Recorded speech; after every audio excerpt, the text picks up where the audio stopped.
Hello, welcome to this teck, where today I'm building Kefka Reanimator. If you want to see the deck, it's in the description below. So, why should you play Kefka? Well, firstly, he's a 5 mana commander in the Grixis colored pie, and whenever he enters or he attacks, each player discards a card, including you. Then you draw a card for each card type among cards discarded this way. And for 8 mana, each opponent sacrifices a permanent of their choice. You transfer Kefka, and he becomes a 5/7 flying with the text, whenever an opponent loses life during your turn, you draw that many cards. Why is he good in a Reanimator deck?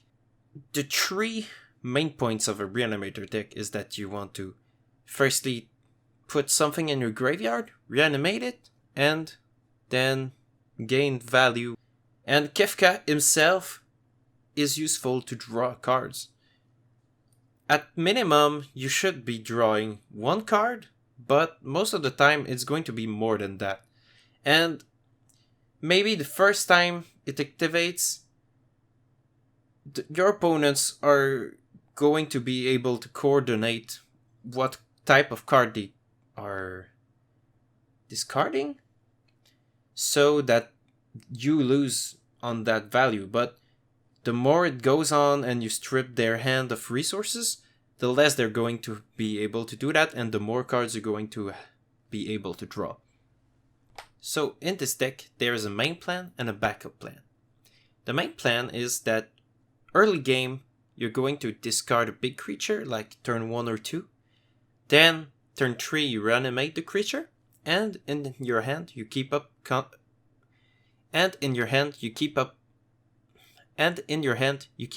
spells to protect the creature you reanimated.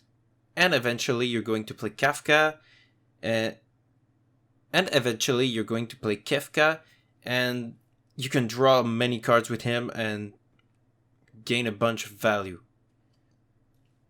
Then you cast Kefka, discard cards from their hands, draw cards from your hand, and discard a creature so you can reanimate it later. For this deck, I'm building it in bracketry, so I've included Gifts Ungiven, Demonic Tutor, and Bolus's Citadel as my game changers. I've chosen Gifts Ungiven and Demonic Tutor for their ability to basically find the cards you're missing. If you're missing a creature from your hand, you could fetch up some creature and put it in your hand, discard it with Kefka. And Gifts Ungiven is essentially the same thing, but you can have some mind games with it. Bolus's Citadel is more of a win con that I really like, and they printed it as Kefka's Tower in the new Magic set, so it's thematic. But if you don't want to play Bolus's Citadel, you could play Jingitaxis or Gamble. Gamble lets you get any card, but you have to discard a card at random, so that's why I like more Demonic Tutor, but it's a more budget-friendly option. Also, since it's bracketry, I haven't included the more powerful Reanimator combos in the deck, but if you feel like the deck isn't powerful enough, you could include the other combos. The Hoarding Broodlord combo, the World Gorger combo. There's a bunch of combos, but these are the two main ones that don't really require the game changers. You could also run Turgid, but it's more salty as a card, so you could do it, but be sure that your play group is okay with that. So these are the big creatures that I've chosen. Anger is here because when you cast Kefka, you can discard it. Kefka gains haste since Anger is in the graveyard, and then he can attack again. So you have 2 triggers. It's really good. And the other creatures are pretty much some Reanimator staples, but the main things I wanted to have was some tutoring, because this game plan of Reanimator requires some specific cards in some moments. And there's the removal cards like Hullbreaker Horror. There's some ramping with Cavern Horde Dragon. There's It That Betrays that acts at removal also. There's evasive creatures like Inkwell Leviathan, or Valgavoth the Terror Eater. And there's Nizahal Vilis that draws a lot of cards, Toxville also. And Stormtide Leviathan as a finisher that makes it that only creatures with flying or Island Wall can attack, that each opponent can't block, so they have to deal with it. There's also Oliphant and Troll of Khazad-dûm that act as these creatures can cycle themselves to fetch a land, and it color fixes your mana, and also it ups your creature count without sacrificing land slots. So, ideally, in our started hand, we have some ways to put creatures in our graveyard before casting Kefka. So, the slots that I've chosen are 3 mana or less, and are really efficient, but Faithless Looting, Careful Study are not cards that are really great in terms of card advantage, but they fill your graveyard really quickly and give you some really good card choice. And I also really like Ghostly Pilferer and Psychic Frog that can, at instant speed, discard a card. I really like Dak Faden also because not only you can Faithless Looting each turn, but you can also gain control of an artifact. And in Commander, strong artifacts are not the thing that is missing from the format. So it can really steal some games sometimes. And also, I've included Entomb, Unmarked Grave, and Buried Alive for some graveyard filling. I've included the Animate Dead, Dance of the Dead, Necromancy, Persist, Reanimate, and Stitch Together as my low mana reanimation spells. They're really the most efficient spells that there is in these colors, but you could go a little more higher CMC, like the 4 mana ones like Zombify, but I felt like 4 mana was too much for what I was going for in this deck. I've chosen Rise of the Dark Realms since it has a really great synergy with our commander that discards cards from your opponent's hand and your cards. So you get the benefit of having your creatures in the graveyard, but also your opponent's creatures in the graveyard. For acceleration, I've included a bunch of mana rocks and some rituals to have a mix of consistency and speed.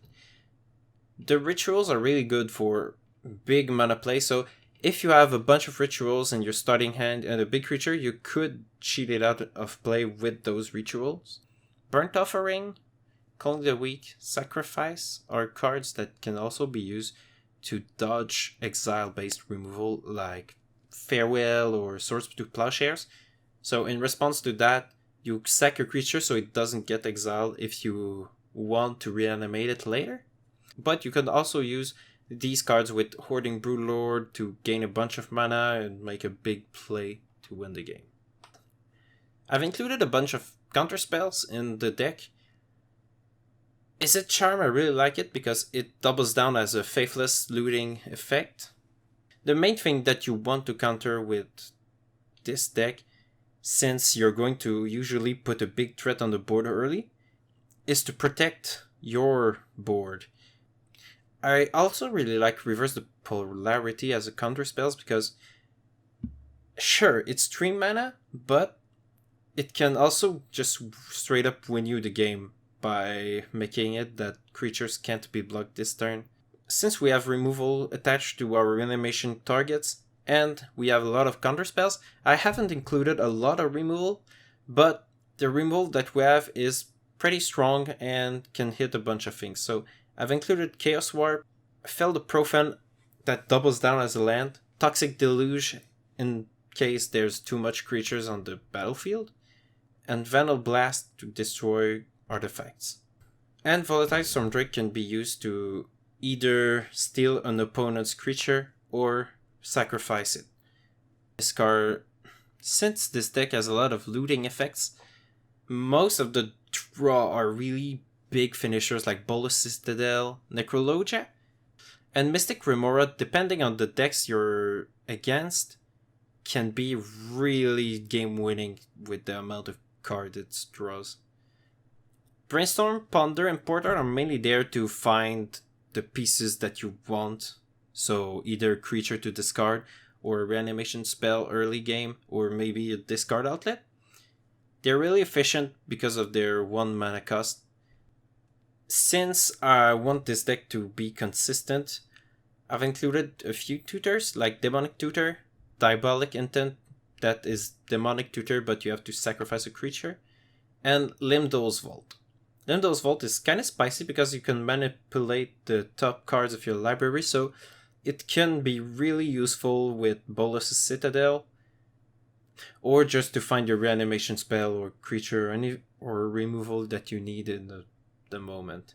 It costs a bit of life, but at this point, when you have the perfect card on the top of your deck, life really isn't the problem. I could have included Wishclaw Talisman, but I felt that the downside of giving it to your opponent is a bit much when you can't win the turn that you put this on. Thanks for watching. If you want to see the deck, it's in the description below. Please like, subscribe, or share this video to someone who might want to play a villainous deck. Or you could also comment down in the video and offer some ideas for some decks that you'd like to see, or some spicy cards that you could put in the deck.